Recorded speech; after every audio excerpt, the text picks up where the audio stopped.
네, 우리 다 같이 자리에서 일어나셔서 오늘 주신 하나님의 말씀 함께 읽도록 하겠습니다. 오늘 주시는 하나님의 말씀은 사도행전 11장 19절부터 26절 말씀이고요. 오늘 말씀 제목은 위기를 대하는 자세입니다. 우리 한 절씩 교독하겠습니다. 그때 스데반의 일로 일어난 환란으로 말미암아 흩어진 자들이 베니게와 구브로와 안디옥까지 이르러 유대인에게만 말씀을 전하는데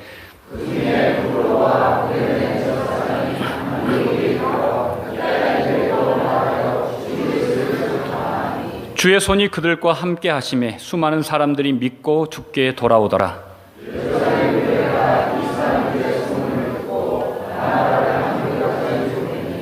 그가 이르러 하나님의 은혜를 보고 기뻐하여 모든 사람에게 굳건한 마음으로 주와 함께 머물러 있으라 권하니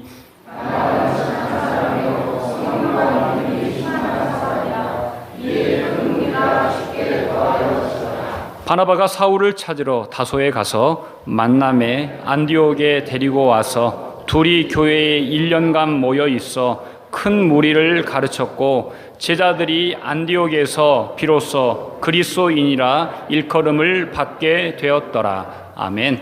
네, 자리에 앉으시기 바랍니다. 네, 사도행전은 초대 교회의 복음의 역사를 기록한 책입니다. 그러니까 사도행전을 우리가 펼 때마다 어떻게 복음이 흘러갔는가를 유념해서 보면 된다는 말씀입니다. 사도행전을 보통 세 부분으로 나누는데요.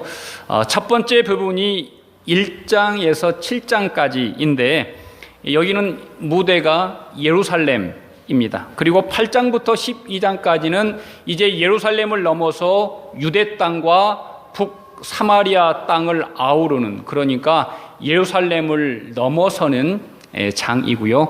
그리고 13장 1차 전도 여행부터 이제 바울의 로마 여정까지는 땅끝까지 복음이 퍼져가는 모습을 우리에게 보여주고 있습니다. 그러니까 이 복음이 예루살렘에서 그리고 유대와 사마리아와 안디옥과 구브로를 넘어서 그리고 지금의 터키인 아시아까지, 그리고 이제 사도 바울과 함께 땅끝인 로마와 서바나 스페인까지 이렇게 복음이 확장되는 역사가 사도행전에 기록되어져 있습니다. 그런데 이 7장에서 8장으로 넘어가는 것과 12장에서 13장으로 넘어가는 이런 아주 큰 중요한 부분에 어떤 일이 있을까요? 교회에 아주 큰 박해와 순교와 어려움이 있었다는 것입니다. 그러니까 부흥의 이면에는 박해와 권고함과 어떤 한 사람의 복음을 향한 헌신이 밑바탕이 되어 있다는 것을 성경은 우리에게 증언하고 있는 것입니다.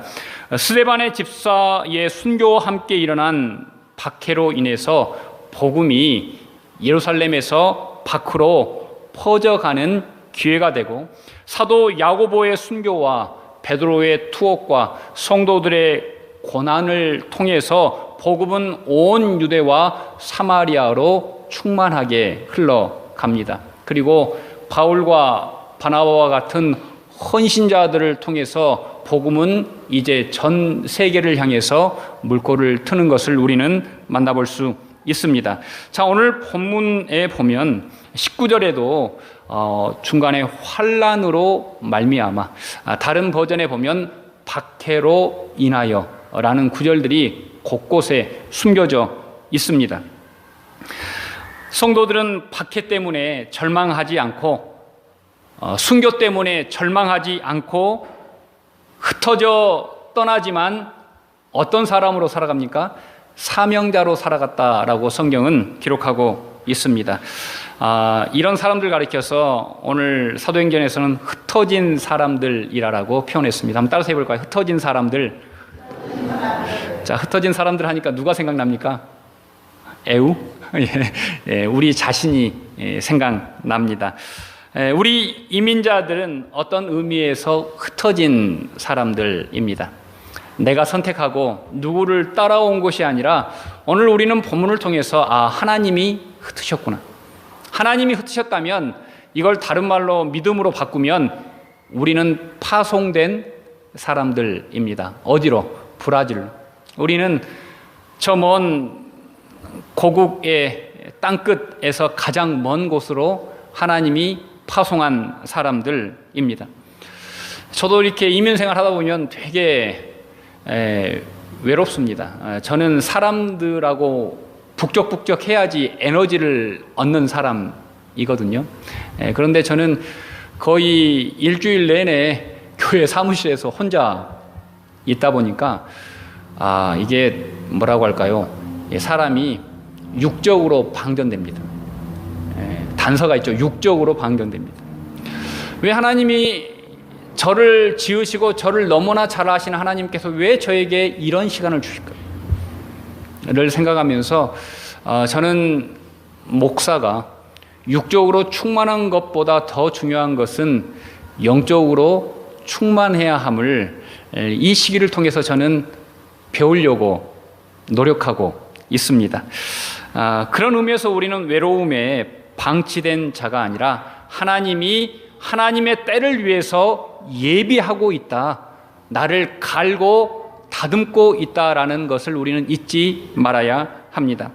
또 한 가지 우리는 버림당한 자가 아니라 구약에 보면 마지막에 하나님이 사람들을 어떻게 놓고 쓰십니까? 남겨둔 자, 그루터기와 같은 남은 자로 사용하시는데 바로 저는 우리들이 이 시대에 남은 자로 살아갈 수 있기를 간절히 기도드립니다. 자, 여러분, 이민의 삶을 사다 보면 크고 작은 위기들이 참 많습니다. 이민의 삶뿐이겠습니까? 우리의 모든 인생에 크고 작은 위기가 있습니다. 그런데 사람들의 인생을 보면 그 위기를 어떻게 넘어서느냐에 따라서 그 사람의 인격과 품성과 영향력이 달라지는 것을 우리는 볼 수 있습니다.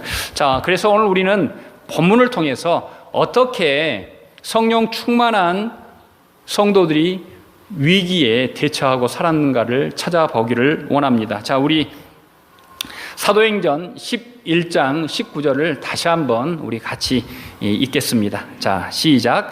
그때 스데반의 일로 일어난 환난으로 말미암아 흩어진 자들이 베니게와 구브로와 안디옥까지 이르러 유대인에게만 말씀을 전하는데, 자, 여기서 눈여겨볼 단어는 처음에도 말씀드렸지만 환난으로 말미암아입니다. 자, 예루살렘 교회는 스데반 집사의 순교를 통해서 큰 환난을 맞게 되는데, 먼저 가장 큰 환난은 스데반 집사가 죽임을 당한 것입니다. 그리고 두 번째는 교회에 큰 박해가 일어나서 모든 성도들이 쫓기듯 삶의 터전에서 도망쳐야 했습니다.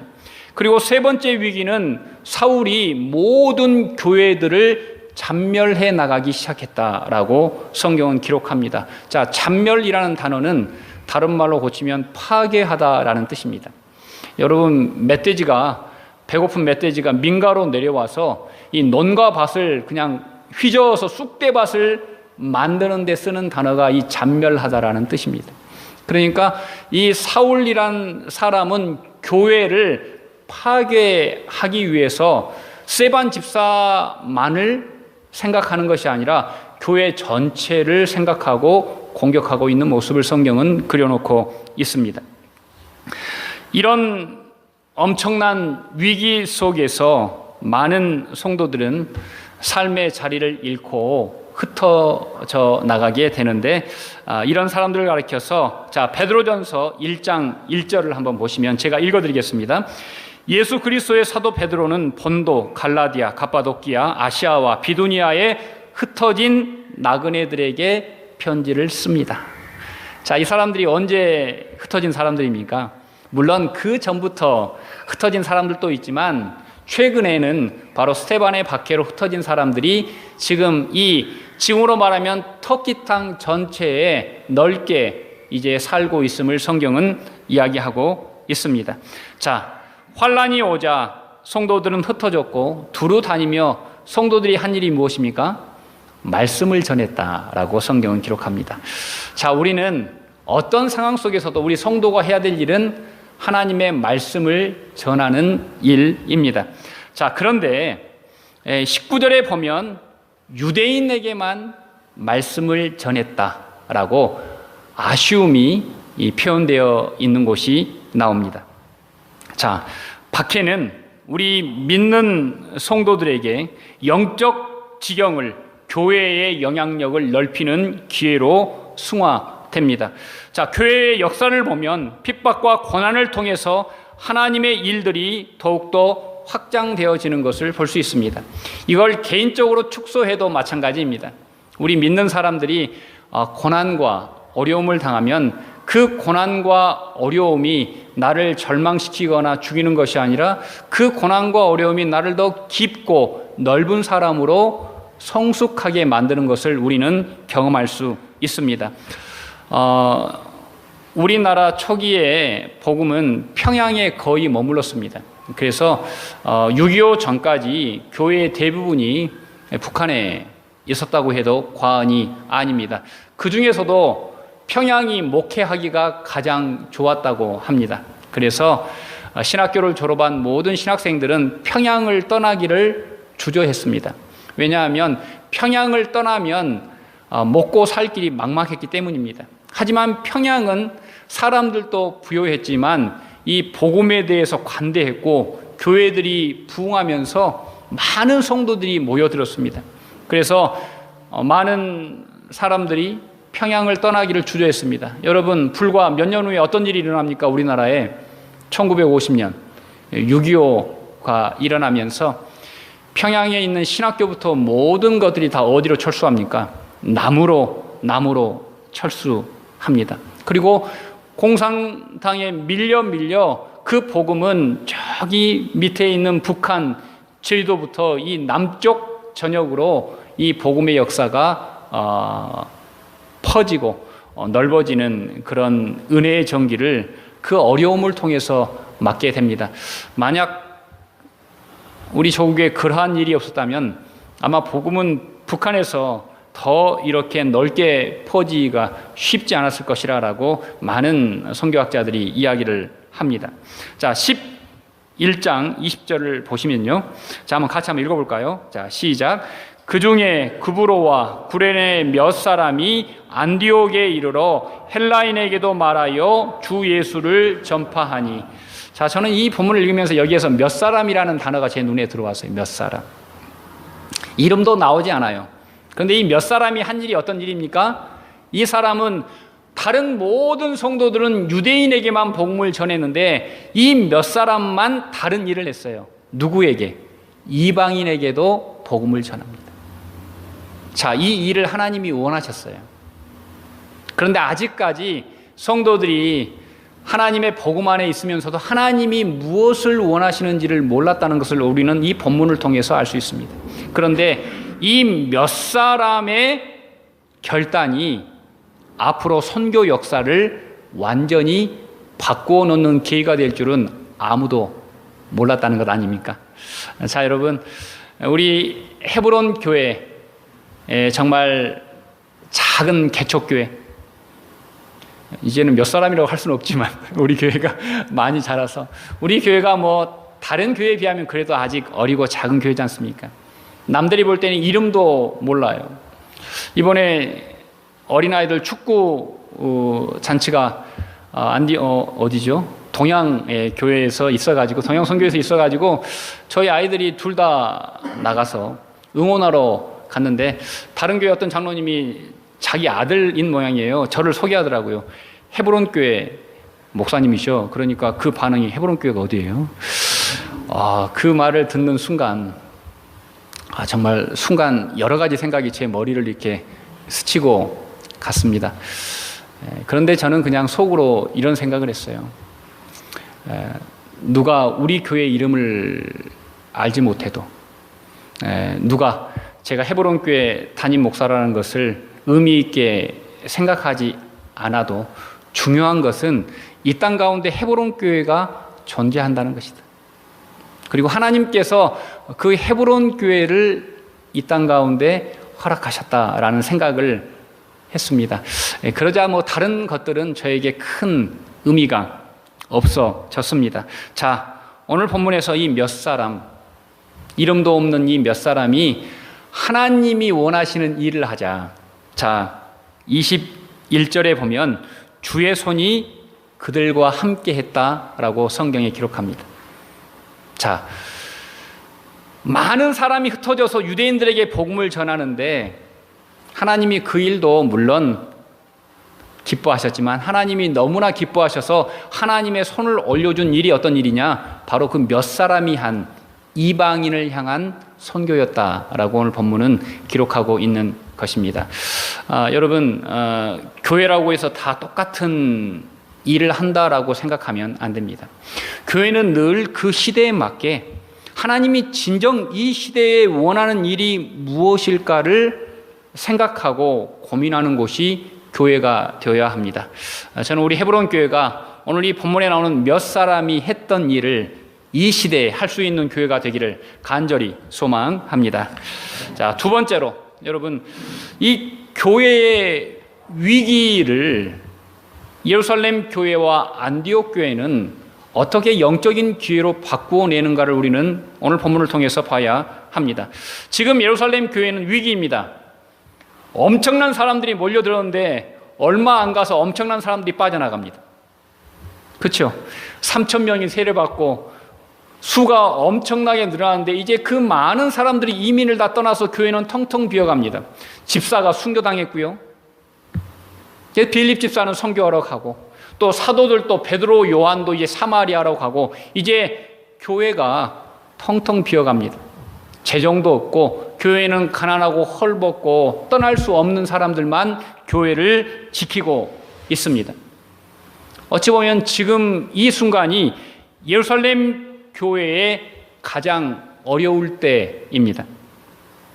자, 우리 11장 22절, 이 어려울 때 예루살렘 교회가 무엇을 결정합니까? 자, 시작.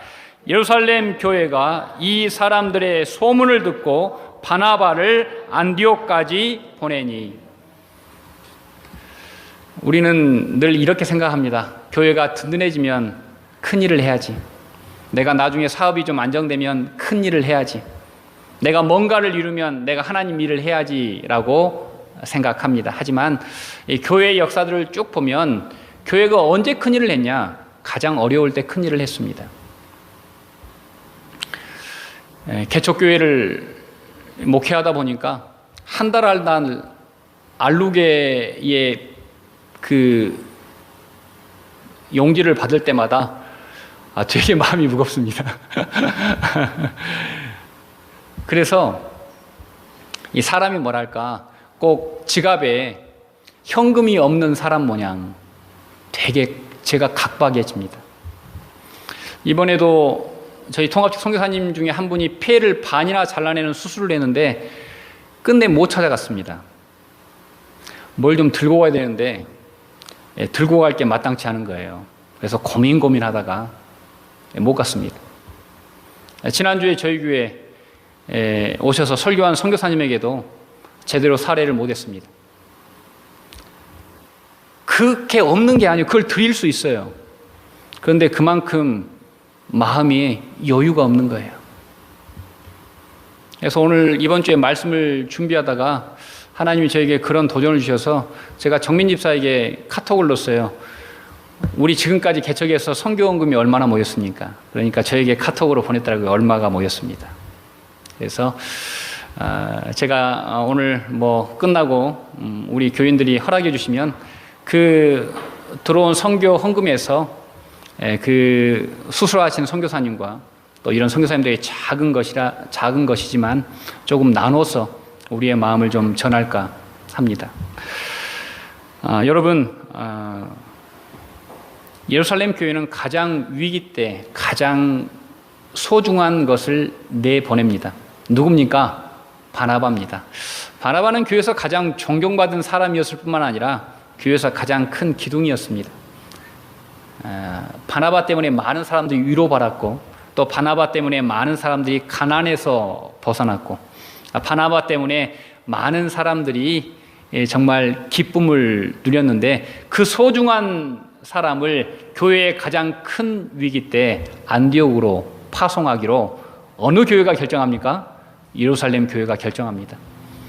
여러분, 이것이 바로 교회의 진면목입니다. 제가 도움을 인생을 살면서 많이 받았구나라는 생각을 하는데, 제가 받았던 도움 중에 기억나는 게, 제가 수혜를 당해서 입을 옷이 없을 때 정부로부터 보급품을 받은 기억이 있습니다. 1989년인데 저희 집으로 옷이 왔어요. 읍에서 옷을 나눠줘서 옷을 받았는데 그 옷은 거의 30년 전 옷이었습니다. 그러니까 1989년에 옷을 받았는데 60년대 유행할 이 카라가 이렇게 도저히 밖으로 입고 나갈 수 없는 옷들이 왔어요. 그래서 야, 이게 뭘까? 나중에 알아보니까 이게 뭐냐면, 이 구호품들을 오랫동안 모아놓지 않습니까? 그러면은 읍사무소 직원들이 좋은 걸 다 빼가요. 그 다음에는 면 직원들이 좋은 걸 다 빼가요. 그리고 나중에는 못 입는 것들을 나눠줘요. 그래서 우리 손에는 그런 것만 들어오는 거예요. 그래서 제가 그때 참 대학교 1학년 때인데, 야, 어떻게 세상이 이럴 수가 있냐. 나중에 내가 뭔가 누구를 도울 수 있을 때는 그 사람들이 받음직한 도움, 그 사람들이 기쁨으로 받을 수 있는 섬김을 하는 것이 맞겠다라는 생각을 한 적이 있습니다. 자, 여러분, 우리 사도행전 11장 우리 23절 한번 보시겠습니다. 제가 읽어드리겠습니다. 그가 이르러 하나님의 은혜를 보고 기뻐하여 모든 사람에게 굳건한 마음으로 주와 함께 머물러 있으라 권하니. 자, 역시 바나바는 바나바입니다. 예루살렘 교회에서 바나바를 파송하자 바나바는 어떻게 합니까? 순종합니다. 지금 때가 어느 때인데 제가 교회에서 빠지면 어떻게 됩니까? 라고 말하지 않습니다. 네 하고 안디옥으로 가서, 바나바는 무엇을 보려고 힘씁니까? 지금 이 어려운 시대에, 어려운 위기에, 어려운 기근에 바나바는 그가 이르러 뭘 받습니까? 하나님의 은혜를 받습니다. 이게 중요합니다. 우리가 믿는 사람이라고 한다면 우리는 어떤 상황을 살아도 하나님의 은혜를 보려고 노력해야 합니다. 이게 성도입니다. 이게 목사고요. 이게 집사고요. 이런 사람이 교회의 직분자들입니다. 하나님의 은혜를 보려고 할 때 우리는 하나님의 뜻대로 살 수 있기 때문입니다. 바나바는 자기 중심의 시각이 없습니다. 어떻게 하면 하나님 중심의 시각으로 살까를 노력합니다. 예전에 어떤 목사님이 이런 예화를 설교에서 하시더라고요. 남편을 일찍 잃고 어렵게 무남 동료를 키운 어머니가 있었습니다. 어머니의 유일한 희망이었던 딸은 미국 유학을 다녀와서 교수가 되어서 한국에 돌아옵니다.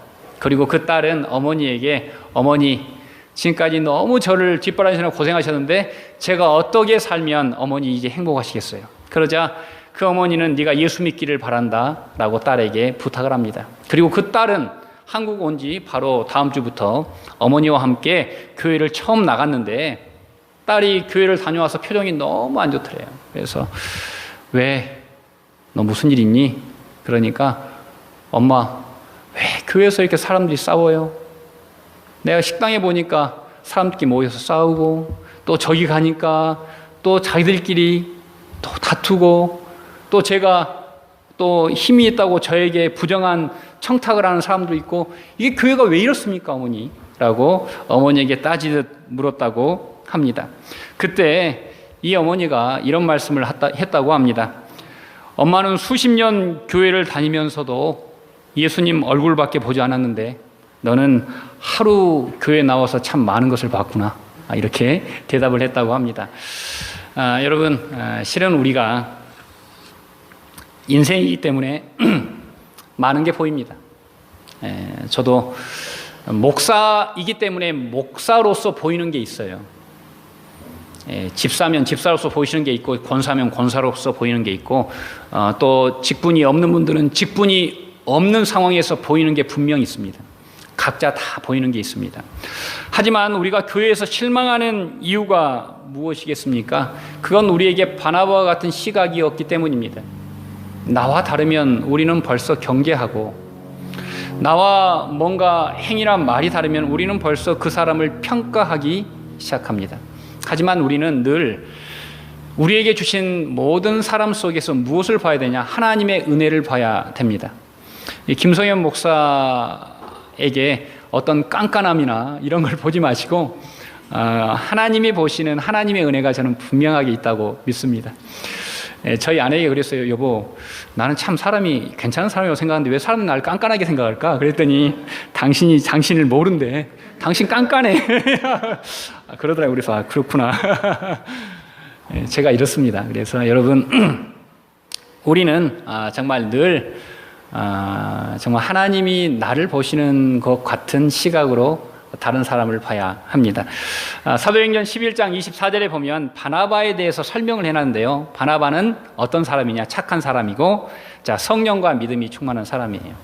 그러니까 바나바는 우리 인간들이 볼 때도 그의 삶에 부족함이 없고, 하나님 성령이 그 사람의 심령을 보실 때도 그 사람에게 흠이 없어요. 그러니까 겉사람과 속사람이 일치하는 사람이 바로 바나바와 같은 사람입니다. 우리의 시선이 왜 흔들릴까요? 우리의 시선이 흔들리는 이유는 우리 속사람의 균형이 없기 때문이에요. 우리의 속사람의 균형이 있을 때 우리의 시선은 어떤 사람을 만나도 정말 하나님의 은혜를 보고 기뻐할 수 있다고 저는 믿습니다. 우리 헤브론 교회가 저는 좋은 교회가 되기를 원합니다. 그러기 위해서는 우리 성도들의 마음의 그릇이 아주 커야 합니다. 그런 교회가 되어주시기를 간곡하게 부탁을 드립니다. 자, 세 번째로 우리가 중요하게 생각할 것은 오늘 본문을 통해서 사울이라는 사람이 이제 복음의 역사의 전면에 나오게 됩니다. 그렇다면 지금 이 본문 전에는 사울에게는 가장 큰 암흑기라는 것이죠. 사울은 지금 갈라디아서나 여러 서신서를 참고해 보면 약 13년간 다소에서 칩거하고 있습니다. 아라비아 3년, 그리고 잠깐 예루살렘에 왔다가 어떤 사도도 그와 함께 사역하기를 원치 않아서, 그리고 더 나아가 유대인들이 배신자 사울을 죽이려 하니까 어디로 돌아갑니까? 고향으로 돌아가서 지금 13년째 칩거하고 있습니다. 어찌 보면 사울로서는 인생의 가장 큰 절망과 위기 속에 있는데, 이때 사울을 그 위기 속에서 끌어낸 사람이 누구입니까? 바로 바나바입니다. 자, 바나바가 안디옥 교회에 부임하자, 물론 교회는 지금 부흥하고 있었지만 어마어마하게 부흥합니다. 자, 예루살렘 교회는 지금 사람이 없어서 표면적으로 볼 때 위기라고 한다면 안디옥 교회의 위기는 뭡니까? 안디옥 교회의 위기는 너무나 짧은 시간에 급작스러운 부흥이 안디옥 교회의 위기입니다.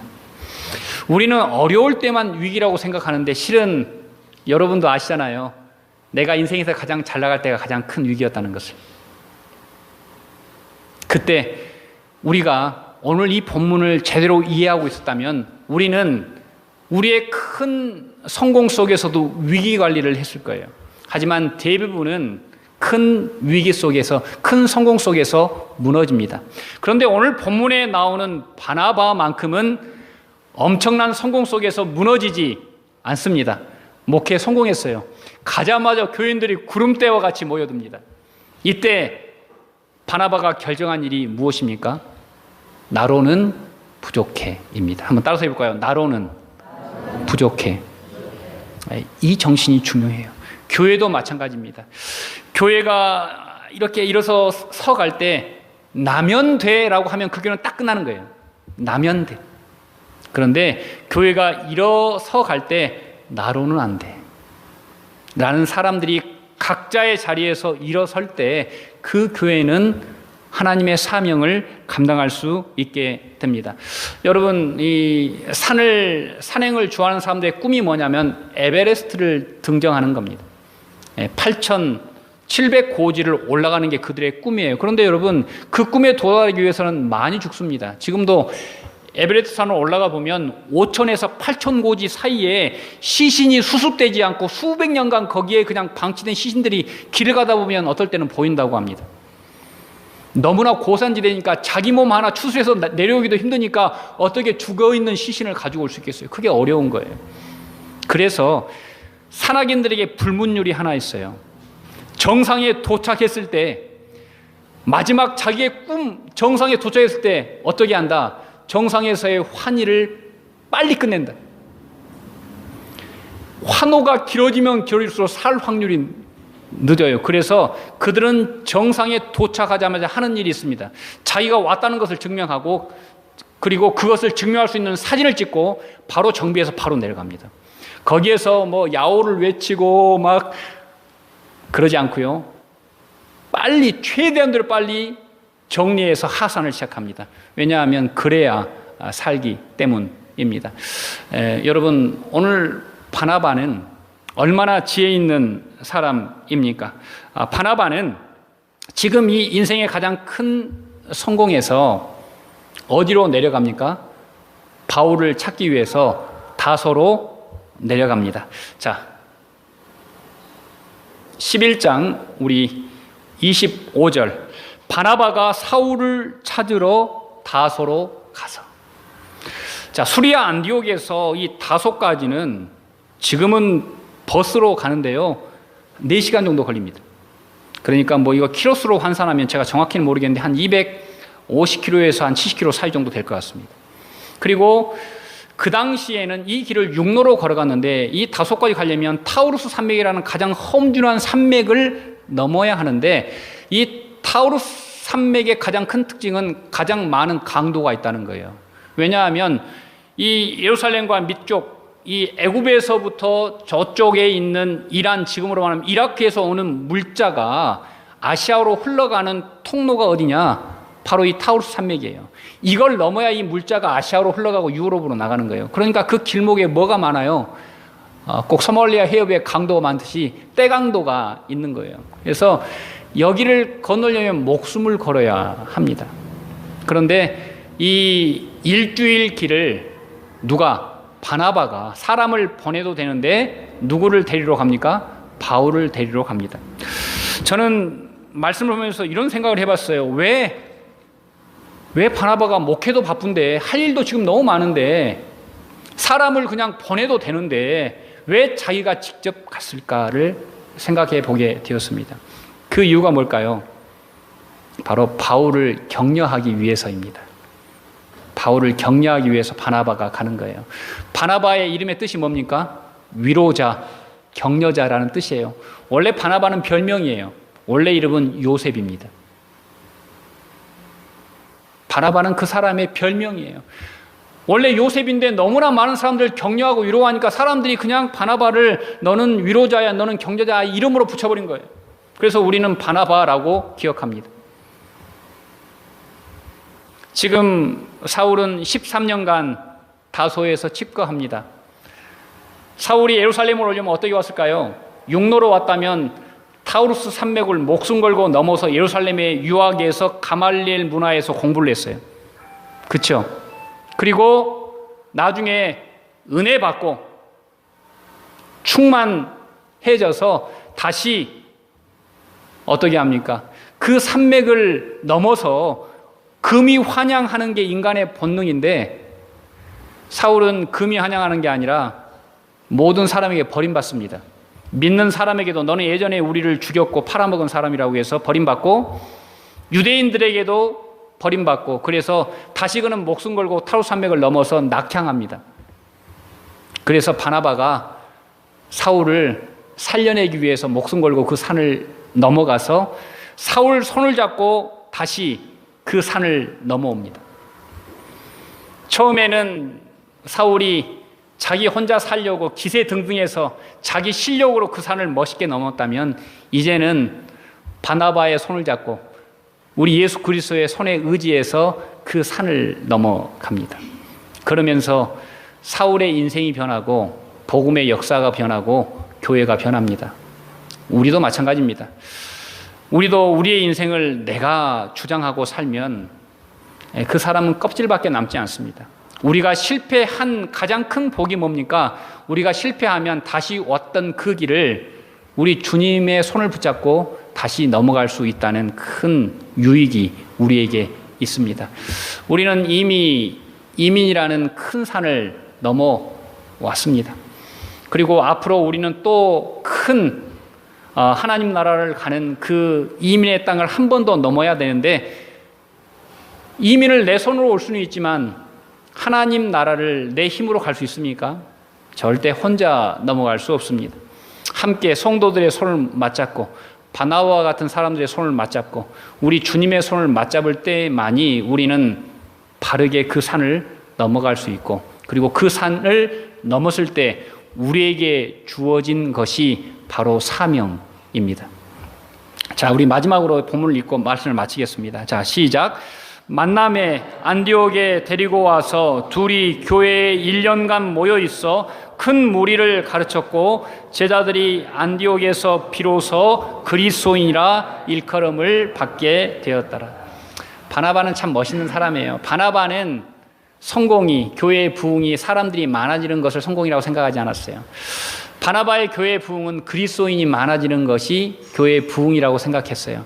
여러분, 그리스도인이라는 헬라어를 한국말로 풀이하면 그리스도에게 속한 사람이라는 뜻이에요. 그 당시 고대 사회에서는 어떤 사람이라고 부르지 않았어요. 누구에게 속한 사람이라고 불렀어요. 어떤 장관의 집 머슴이면 그 장관에게 속한 누구라고 불렀어요. 어떤 왕에게 속한 사람이면 어떤 왕에게 속한 사람이라고 불렀어요. 누구 집에 종이면 그 집의 종이라고 불렀어요. 그게 그 시대의 사람을 부르는 통칭이었어요. 그러면 그리스도인은 누구예요? 그 사람의 주인이 누구라는 뜻이에요? 그리스도인이라는 뜻이에요. 그래서 안디옥에서 드디어 성도들이, 제자들이 너희들은 예수님의 사람이구나 라고 불리게 되었다는 거예요. 여러분, 지금은 어떻습니까? 정치권 보세요. 정권이 바뀔 때마다, 예전에는 이명박 대통령의 사람들, 박근혜 대통령의 사람들, 지금은 문재인 대통령의 사람들, 어떤 사람들 속에 속해서 그 사람들을 섬기고 사는 사람들이 이 땅에도 많아요. 경제적으로는 어떻습니까? 어느 기업에 속한 사람들, 우리 이 자리에 있는 우리 모두는 어디엔가 속해 있는 사람들입니다. 하지만 우리 예수 믿는 사람들은, 복음 안에 있는 사람들은 예수님께 속해 있다는 것을 우리는 늘 잊지 않으면 됩니다. 잊지 않아야 됩니다. 그럴 때 우리는 어떤 위기 속에서도 그 위기가 망함이 되지 않고 영적인 기회가 될 수 있습니다. 우리 헤브론 교회에 정말 하나님이 기뻐하시는 몇 사람, 남은 자, 그리스도인들이 다 되시기를 간절히 축원드립니다. 같이 기도하시겠습니다. 은혜와 사랑이 풍성하신 하나님, 감사합니다. 우리는 지금 하나님 위기 가운데 있습니다. 너무나 큰 경제의 파고 속에서 헤매이고 있습니다. 험산줄령을 내 힘으로 넘었지만 이제는 돌아갈 힘도 없습니다. 하지만 하나님께서 우리의 손 잡아 주셔서 다시 한번 그 산을 넘어가게 하시고, 이제는 그 산을 넘어서 우리의 사명을 위해 기쁘게 살아갈 수 있는 은총을 우리 모두에게 허락하여 주시옵소서. 감사드리며 이 모든 말씀 예수님 이름 받들어 간절히 기도드리옵나이다.